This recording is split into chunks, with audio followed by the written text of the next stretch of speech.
अस्सलामु अलैकुम वरहमतुल्लाहि वबरकातुहू। अजीज़ तलबा व तलबात, इससे पहले दो असबाक आपके सामने कराया जा चुका है और उसके नोट्स भी आपको भेजा जा चुका है। उम्मीद है कि तमाम तालिब इल्म अपने अपने नोट्स में दोनों असबाक के जितने भी सवाल व जवाब हैं लिख लिए होंगे। तीसरा सबक हमारी किताब में माँ का ख्वाब एक नज़म है, उसको मैंने छोड़ दिया है इसलिए कि वो गैर ज़रूरी है। अगर स्कूल खुला और मुस्तकिल क्लास चला तो इंशाअल्लाह उसको पढ़ा दूँगा, नहीं तो उसको छोड़ दीजिए। आज मैं आपके सामने चौथा सबक जंगे आज़ादी, जंगे आज़ादी यानी आज़ादी की लड़ाई, आज़ादी की लड़ाई, जंगे आज़ादी के माने क्या है? आज़ादी की लड़ाई करने जा रहा हूँ। इस सबक को पहले भी आपके व्हाट्सएप पर बाज़ाब्ता आपके मोबाइल में भेज चुका हूँ। जिन बच्चों के पास किताबें नहीं हैं वो बाज़ाब्ता मोबाइल में भी देख करके इस सबक को आसानी के साथ पढ़ सकते हैं। जंग आज़ादी जो हमको आज़ादी मिली और ये इत्तेफाक ये है कि ये सबक हर साल की तरह इस साल भी ऐसे ही महीने में शुरू करने का मौका मिला जब हम लोग आज़ादी मना रहे हैं, यानी अगस्त का महीना जो 1947 में 15 अगस्त 1947 को हमारा हिंदुस्तान आज़ाद हुआ था। उसी आज़ादी के मुतालिक इसके अंदर बहुत सारी बातें हमको पढ़ने को मिलेंगी। जंग आज़ादी की लड़ाई जो यहाँ पर उससे पहले अंग्रेज़ बाज़ाब्ता हमारे मुल्क पर काबिज था, यानी उनकी हुक्मरानी थी, वो हुकूमत करते थे। हिंदुस्तान के बसने वाले सब के सब हम लोग अंग्रेज़ों के गोया के गुलाम थे, नौकर थे। उनकी सारा कानून उन्हीं का अंग्रेज़ों का चलता था। उसके बाद इसको आज़ाद कराना है।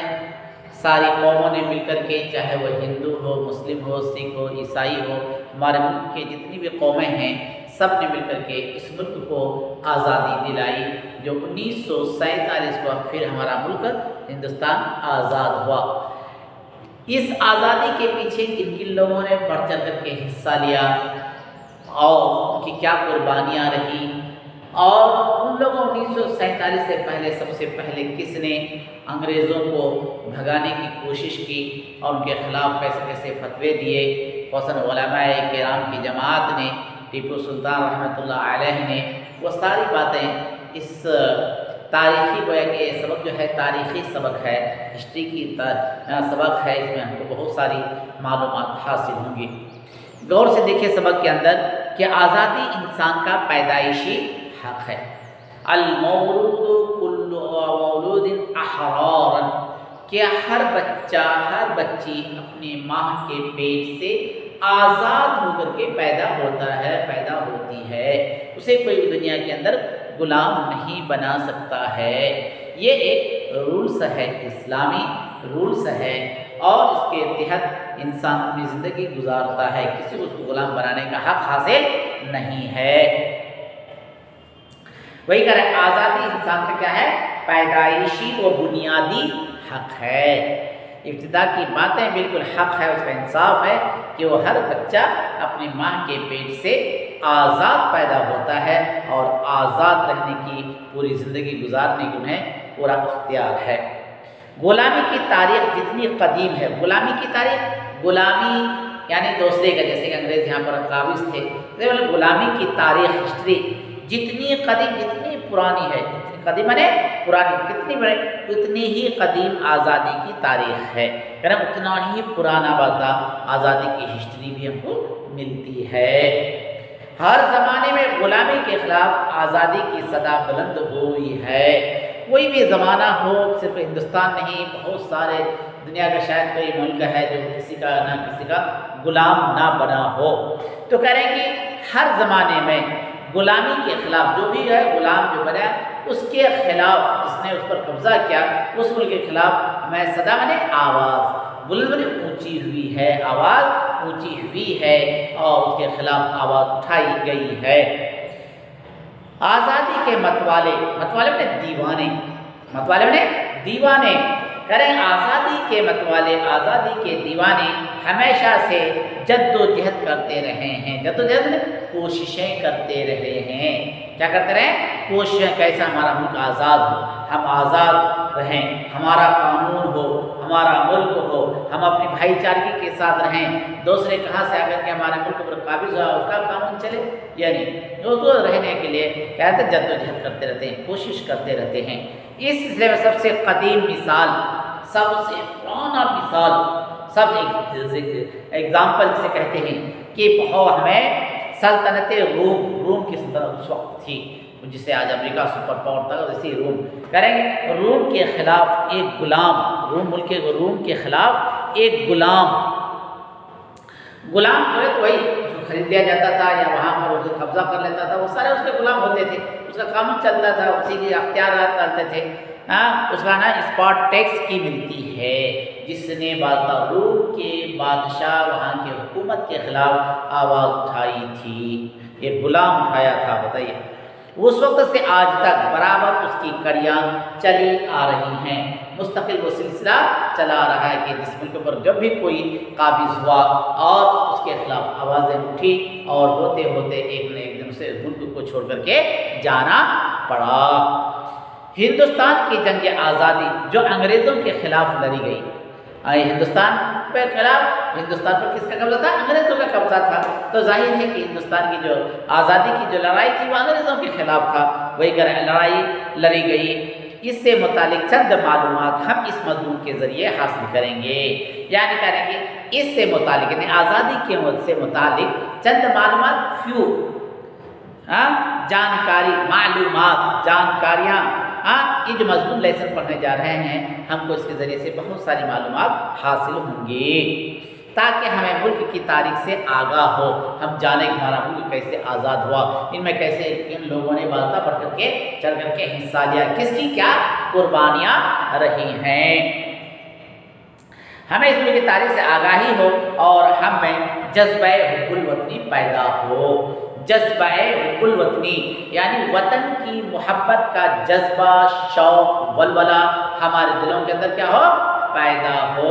हमारे कैसे हमारे मुल्क के बड़े बड़े सुरमाओं ने मिलकर के इस मुल्क को आज़ादी दिलाई, अंग्रेज़ों को यहाँ से मुल्क छोड़ करके, यहाँ से छोड़ करके मजबूर किया उसको भागने पर, तब जाकर हमारा मुल्क जो है वो आज़ाद हुआ। आज आज़ादी के साथ हम सांस ले रहे हैं, जी रहे हैं, हमारा मुल्क का कानून है। इस तरीके की बातें यह सब आपको इस सबक के अंदर मालूम होगा। गौर से देखिए, मुगलिया सल्तनत, मुगल बादशाह, हम लोग अभी और आगे जाकर के पढ़ेंगे सोशल के अंदर के बाद मुगल ख़ानदान था जिसने इस हिंदुस्तान पर हुकूमत की। 1526 से 1707 तक हिंदुस्तान पर हुकूमत की। अंदाज़ा कीजिए तकरीबन 200 साल के करीब, 200 से कुछ कम कहिए कि हुकूमत की एक ख़ानदान, मुगलिया ख़ानदान ने। उसके बाद दो विदेशी ताकतें बज़ाहिर तिजारत की गर्ज से हमारे मुल्क में दाखिल हुई। दो विदेशी दूसरे मुल्क की दो बड़ी ताकतें इस मुल्क में बग़र्ज़ तिजारत बिजनेस के लिए हमारे मुल्क में दाखिल हुई। हम जैसे आज भी हिंदुस्तान का कोई है, यहाँ की कंपनियाँ बाहर मुल्कों में तिजारत के लिए बड़ी बड़ी कंपनियाँ कायम करती हैं। इस वक्त भी हमारे मुल्क के अलग अलग रियासत में, अलग अलग सूबा के अंदर बाहर कंट्री के बेशुमार फैक्ट्रियाँ हैं, बेशुमार कंपनियाँ हैं। उसी तरीके से वो लोग भी सबसे पहले बग़र्ज़ तिजारत की गर्ज से हमारे मुल्क में दाखिल हुई, लेकिन उनका मकसद, उनका मंसूबा, उसका प्लान खाली पैसा कमाने करके नहीं था, बल्कि क्या था, और ही कुछ था। वो विदेशी ताकतें कौन सी थी? इंग्लिस्तान और फ्रांस, इंग्लैंड और फ्रांसीसी, इंग्लिस्तानी और फ्रांसीसी, इंग्लैंड और फ्रांस थी, ये दो ताकतें थे। 1739 सन ईस्वी में, यानी 1739 सन ईस्वी में नादिर शाह का हमला हुआ। नादिर शाह बादशाह था, उसने इस मुल्क पर अटैक कराया, जिससे मुल्क में बहुत तबाही हुई, बहुत तबाही बर्बादी हुई, बहुत से घरान, बहुत से मकानात, बहुत से इंसान इस दुनिया से चले गए। करें बहुत तबाही हुई, जिससे मुल्क में बहुत तबाही हुई। 1761 सन ईस्वी में 1761 में अहमद शाह अब्दाली ने मराठों को शिकस्त दी। अहमद शाह अब्दाली एक बादशाह था जो मराठी, यानी हमारा जो मराठी किसे कहते हैं, जो बम्बई जो हमारा महाराष्ट्र है वहाँ के जो है वो जो बादशाह था उसको मराठी कहते थे, उसको बादशाह हरा डाले अहमद शाह अब्दाली ने। हिंदुस्तान में अंग्रेज़ों ने सबसे पहले बंगाल पर अपना कब्जा जमाया, यानी उसने ईस्ट इंडिया कंपनी खोला कहाँ, बंगाल में कलकत्ता के अंदर, और वहाँ उसने सबसे पहले उसने वहीं ये कंपनी खोलिया और कंपनी खोल करके सबसे पहले वहाँ कंट्रोल किया, कहाँ पर, बंगाल पर अपना कब्जा जमाया और यहाँ ईस्ट इंडिया कंपनी कायम की। ये कंपनी सिर्फ तिजारती नहीं थी, खाली तिजारत के बिजनेस के लिए आते, खाली तिजारती नहीं थी खाली बिजनेस, बल्कि सियासी भी थी, पॉलिसी टेक्निक के तौर पर भी, सियासी तौर पर भी उनका ये था कि हमें ये बहाना है हमारी ये कंपनी खोलना, इसके ज़रिए से हमारे लोग आते रहेंगे और एक एक स्टेट एक सुबह जो हम इसको फतह करते रहेंगे और यहाँ पर हम अपनी हुक्मरानी करेंगे। बल्कि सियासी थी। अंग्रेज धीरे धीरे आहिस्ता आहिस्ता पूरे मुल्क में अपना जाल बिछाना चाहते थे कि कंपनी के ज़रिए से जा रहे हमारे लोग आते हैं और आहिस्ता आते पूरे मुल्क पर हम कब्जा कर लेंगे, और वही हुआ। यहाँ से अंग्रेज जुनूबी हिंदुस्तान पहुँच गए। जुनूबी हिंदुस्तान ये बोले तो तमिलनाडु, आंध्रा और कर्नाटक, अगर जुनूबी हिंदुस्तान पहुँच गए, लेकिन यहाँ मैसूर का शेर मैसूर यानी मैसूर का शेर, पहले स्टेट जो है वो कर्नाटक स्टेट में था, बल्कि मैसूर स्टेट था, इसलिए कहते मैसूर का शेर मैसूर। हजरत टीपू सुल्तान शहीद रहमतुल्लाह अलैह उनके दांत खट्टे कर दिए, यानी कई बार अंग्रेज़ों ने इस पर अटैक किया और टीपू सुल्तान उस वक्त यहाँ का बादशाह था, बड़े बहादुर थे, बहुत, इसीलिए उनको शेर मैसूर भी कहा जाता है। बहुत लड़ने वाले थे, अब उनको बादशाह इधर कब्जा करने नहीं दिया। कई बार अंग्रेज़ फौज जो है बादशाह हार मान करके वो यहाँ से चले गए और उनको हार का मुँह देखना पड़ा, लेकिन बाद में फिर क्या हुआ वो इंशाअल्लाह आइंदा आपके सबक में जो आइंदा उसकी तशरीह की जाएगी। जब तक आपसे गुजारिश है कि इस सबक को अपने से 1-2 बार पढ़ने की कोशिश करें, ताकि खुद समझ में भी आ जाएगा और पढ़ना भी आ जाएगा। फिर कहीं कोई चीज़ समझ में नहीं आए तो फ़ौरन उससे राब्ता कायम करें, इंशाअल्लाह अज़ीज़ तशफ़ी बख्श जवाब दिया जाएगा। जब तक के लिए खुदा हाफिज़। अस्सलामु अलैकुम वरहमतुल्लाहि वबरकातुहू। अस्सलामु अलैकुम वरहमतुल्लाहि वबरकातुहू। अजीज़ तलबा व तलबात, इससे पहले 2 असबाक आपके सामने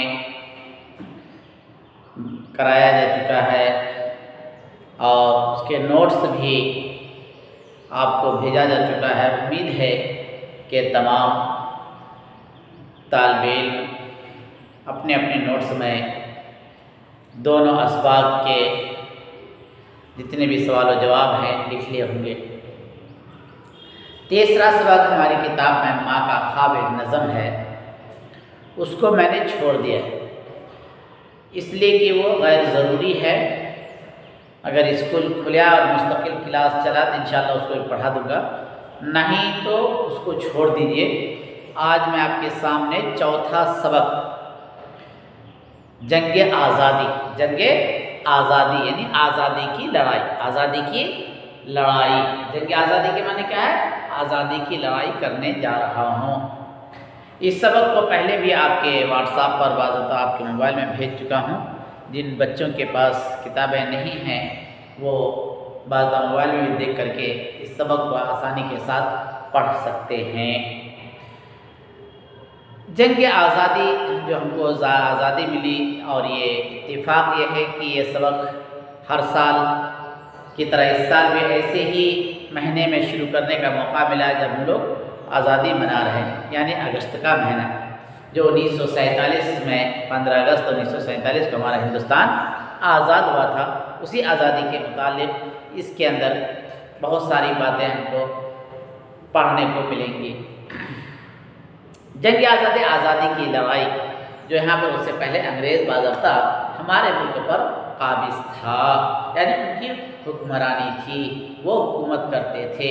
हिंदुस्तान के बसने वाले सब के सब हम लोग अंग्रेज़ों के गोया के गुलाम थे, नौकर थे। उनकी सारा कानून नहीं का अंग्रेज़ों का चलता था।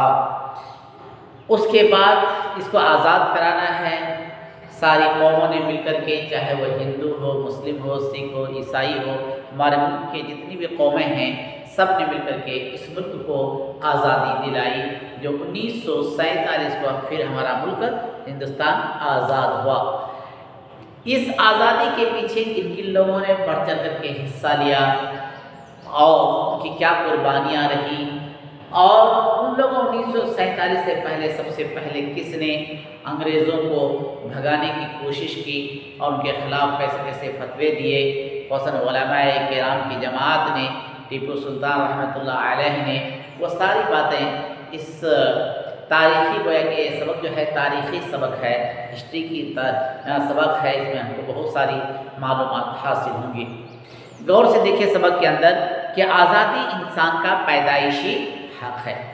अल-मौलूदु कुल्लु मौलूदिन अहरारन, कि हर बच्चा हर बच्ची अपनी माँ के पेट से आज़ाद होकर के पैदा होता है, पैदा होती है। उसे कोई भी दुनिया के अंदर गुलाम नहीं बना सकता है। ये एक रूल्स है, इस्लामी रूल्स है, और इसके तहत इंसान अपनी ज़िंदगी गुजारता है। किसी को उसको गुलाम बनाने का हक हासिल नहीं है। वही कह रहे आज़ादी इंसान का क्या है, पैदाइशी व बुनियादी हक है। इब्तिदा की बातें बिल्कुल हक है, उसका इंसाफ है कि वो हर बच्चा अपनी माँ के पेट से आज़ाद पैदा होता है और आज़ाद रहने की पूरी ज़िंदगी गुजारने की उन्हें पूरा इख्तियार है। गुलामी की तारीख़ जितनी कदीम है, गुलामी की तारीख़, गुलामी यानी दूसरे का, जैसे कि अंग्रेज़ यहाँ पर काबिज़ थे, मतलब गुलामी की तारीख़ हिस्ट्री जितनी कदीम, जितनी पुरानी है, जितनी कदीम है पुरानी, कितनी बड़े उतनी ही कदीम आज़ादी की तारीख़ है, कारण उतना ही पुराना बाता आज़ादी की हिस्ट्री भी हमको मिलती है। हर ज़माने में गुलामी के ख़िलाफ़ आज़ादी की सदा बुलंद हुई है। कोई भी ज़माना हो, सिर्फ हिंदुस्तान नहीं, बहुत सारे दुनिया का शायद कोई मुल्क है जो किसी का ना किसी का गुलाम ना बना हो।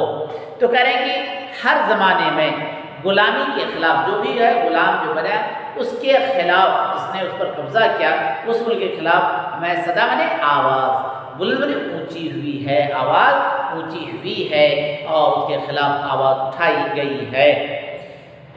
आज़ादी के मतवाले, मतवाले बने दीवाने, मतवाले बने दीवाने, करें आज़ादी के मतवाले, आज़ादी के दीवाने हमेशा से जद्दोजहद करते रहे हैं। जद्दोजहद कोशिशें करते रहे हैं। क्या करते रहे? कोशिशें, कैसा हमारा मुल्क आज़ाद हो, हम आज़ाद रहें, हमारा कानून हो, हमारा मुल्क हो, हम अपनी भाईचारगी के साथ रहें, दूसरे कहाँ से आकर के हमारे मुल्क पर काबिज़ हुआ उसका कानून चले, यानी उसको रहने के लिए क्या कहते हैं, जद्दोजहद करते रहते हैं, कोशिश करते रहते हैं। इस सिलसिले में सबसे कदीम मिसाल, सबसे पुराना मिसाल, सब एग्जाम्पल से कहते हैं कि हमें सल्तनत रूम की सल्तनत उस वक्त थी, जिसे आज अमेरिका सुपर पावर था, वैसे रूम करेंगे। रूम के ख़िलाफ़ एक गुलाम, रूम मुल्क के रूम के ख़िलाफ़ एक गुलाम जो है तो वही जो खरीद लिया जाता था या वहाँ पर उसे कब्ज़ा कर लेता था, वो सारे उसके गुलाम होते थे, उसका कानून चलता था, उसी के अख्तियार चलते थे। हाँ, उसका ना स्पॉट टैक्स की मिलती है, जिसने रूम के बादशाह वहाँ के हुकूमत के ख़िलाफ़ आवाज़ उठाई थी, ये गुलाम उठाया था। बताइए, उस वक्त से आज तक बराबर उसकी कड़ियाँ चली आ रही हैं, मुस्तकिल वो सिलसिला चला आ रहा है कि जिस मुल्क पर जब भी कोई काबिज़ हुआ और उसके ख़िलाफ़ आवाज़ें उठी और होते होते एक न एक दिन से मुल्क को छोड़ करके जाना पड़ा। हिंदुस्तान की जंग आज़ादी जो अंग्रेज़ों के ख़िलाफ़ लड़ी गई, हिंदुस्तान के खिलाफ हिंदुस्तान पर किसका कब्जा था? अंग्रेजों का कब्जा था।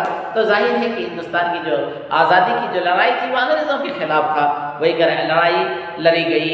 इससे मुतालिक चंद मालूमात हम इस मजमून के ज़रिए हासिल करेंगे, यानी करेंगे इससे मुतालिक यानी आज़ादी के से मुतालिक चंद मालूमात, फ्यू जानकारी, मालूमात, जानकारियाँ। ये जो मजमून लेसन पढ़ने जा रहे हैं हमको इसके ज़रिए से बहुत सारी मालूमात हासिल होंगी, ताकि हमें मुल्क की तारीख से आगाह हो, हम जाने कि हमारा मुल्क कैसे आज़ाद हुआ, इनमें कैसे किन लोगों ने बाज़ता बढ़ करके चढ़ करके हिस्सा लिया, किसकी क्या कुर्बानियाँ रही हैं। हमें इस मुल्क की तारीख से आगाही हो और हमें जज्बा हुब्बुल वतनी पैदा हो। जज्बा हुब्बुल वतनी यानी वतन की मोहब्बत का जज्बा, शौक, वलवला हमारे दिलों के अंदर क्या हो? पैदा हो। हमारे कैसे हमारे मुल्क के बड़े बड़े सुरमाओं ने मिलकर के इस मुल्क को आज़ादी दिलाई, अंग्रेज़ों को यहाँ से मुल्क छोड़ करके मजबूर किया उसको भागने पर, तब जाकर हमारा मुल्क जो है वो आज़ाद हुआ। आज आज़ादी के साथ हम सांस ले रहे हैं, जी रहे हैं, हमारा मुल्क का कानून है। इस तरीके की बातें यह सब आपको इस सबक के अंदर मालूम होगा।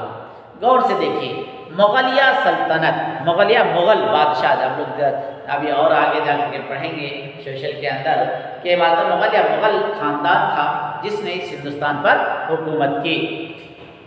1526 से 1707 तक हिंदुस्तान पर हुकूमत की। अंदाज़ा कीजिए तकरीबन 200 साल के करीब, 200 से कुछ कम कहिए कि हुकूमत की एक खानदान, मुगलिया खानदान ने।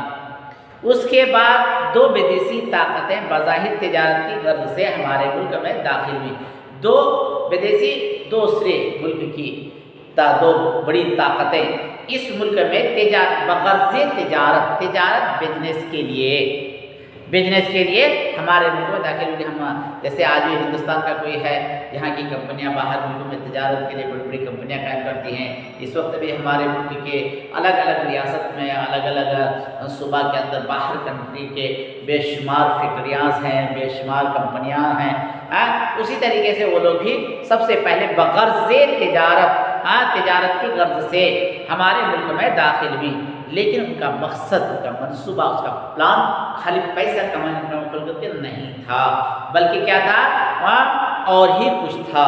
वो विदेशी ताकतें कौन सी थी? इंग्लिस्तान और फ्रांस, इंग्लैंड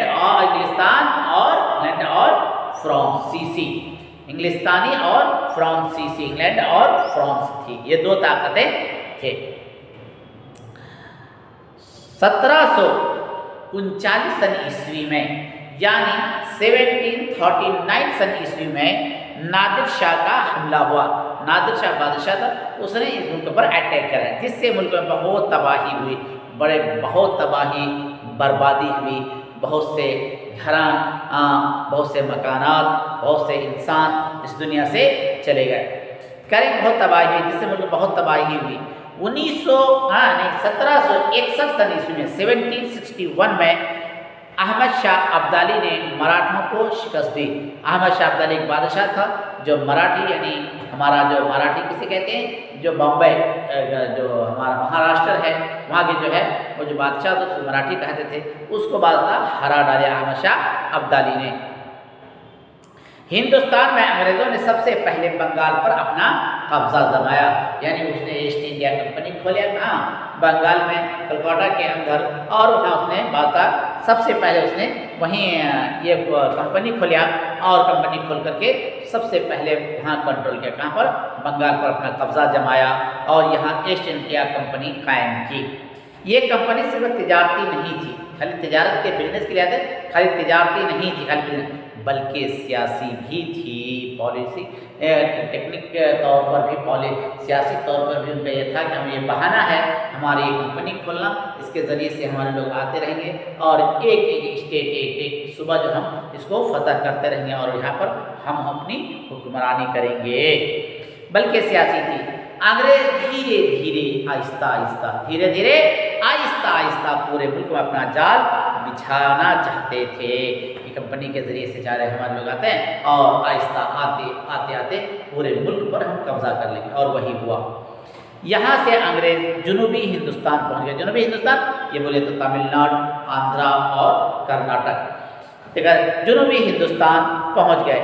लेकिन यहाँ शेर मैसूर, मैसूर का शेर मैसूर यानी मैसूर का शेर, पहले स्टेट जो है वो कर्नाटक स्टेट में था, बल्कि मैसूर स्टेट था, इसलिए कहते मैसूर का शेर मैसूर। हजरत टीपू सुल्तान शहीद रहमतुल्लाह अलैह उनके दांत खट्टे कर दिए, यानी कई बार अंग्रेजों ने इस पर अटैक किया।